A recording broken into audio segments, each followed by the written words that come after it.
On retrouve tout de suite Claire Duhamel à Jérusalem. Bonjour à vous, Claire. L'armée s'est expliquée, s'est justifiée et dit avoir visé un centre de commandement du Hamas en ciblant cette école. Bonjour Nabia. Oui, comme toujours, ce sont deux versions qui s'affrontent. On l'a entendu dans ces témoignages. Les Palestiniens disent que c'est l'une des frappes les plus meurtrières depuis le début de la guerre entre Israël et le Hamas. La protection civile gazaoui estime le bilan à 93 morts, dont 11 enfants et 6 femmes.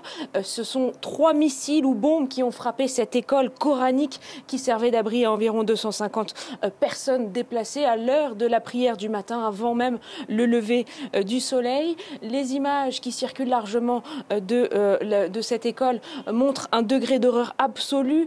Il s'agit bien d'une des frappes les plus violentes. On voit sur les sous-sols de cette école des corps sans vie, pour certains déchiquetés, non identifiables, tandis que de son côté, l'armée israélienne a reconnu la frappe, mais dit qu'elle visait un centre de commandement du Hamas inséré dans cette école Al-Tabiaïn et dans la mosquée adjacente. C'est l'argument systématiquement brandi par les Israéliens, et l'armée israélienne estime que le bilan donné par les Palestiniens est exagéré. Je cite, l'armée a dit viser un groupe d'une vingtaine de militants du Hamas et du djihad islamique, et nie qu'il y ait autant de morts et autant de civils parmi les morts.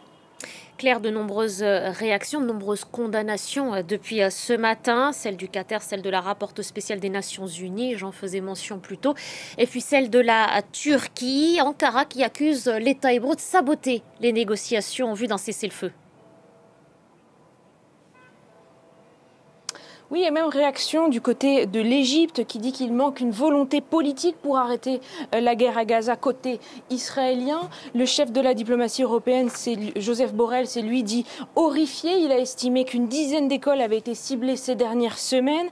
Pas de justification à ces massacres, dit-il. Et puis en parallèle, il y a ces efforts diplomatiques intenses pour éviter une escalade régionale. 10 jours après l'assassinat d'Ismail Haniyeh, le numéro 1 de la branche politique du Hamas. Les Israéliens ont confirmé qu'ils enverront une délégation au Caire ou à Doha le 15 août pour ce qui est présenté comme un ultime round de négociations.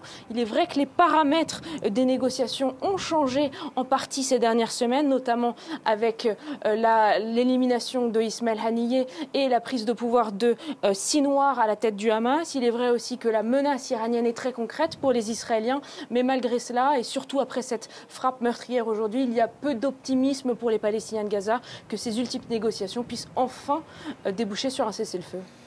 Un grand merci à vous, Claire Duhamel, en direct de Jérusalem.